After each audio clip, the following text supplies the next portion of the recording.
Oui, merci Madame la Présidente. Un amendement en fait pour mettre l'accent aussi sur un pan important du plan, qui est la spécificité en fait justement de ces transitions et des nouvelles mobilités dans les zones rurales. Alors c'est, j'allais dire, une thématique qu'on voit un peu en filigrane sur certains aspects, par exemple l'écart ou l'autopartage dans le plan.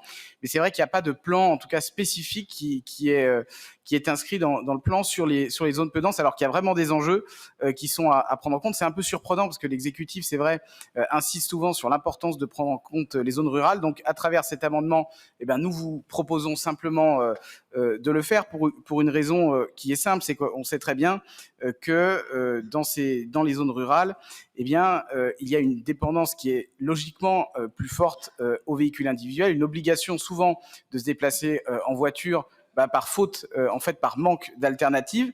Et en fait, pour ça, il y a un certain nombre de solutions qui existent. Et comme la feuille de route, eh bien, elle inclut l'ensemble des mobilités, elle nous paraît important de le spécifier, eh bien, tout simplement, par cet amendement et de l'inscrire. Sachant qu'en plus, on a aussi un contexte inflationniste qui fait que, avec l'inflation, les habitants des territoires ruraux ont été particulièrement touchés. Il y a pas mal d'études qui montrent que c'est parfois un point, voire un point et demi de plus d'inflation du fait de l'augmentation du prix des carburants. Donc il faut un petit peu, j'allais dire, eh bien, faire des efforts en fait et reconnaître qu'il y a ces problématiques à traiter.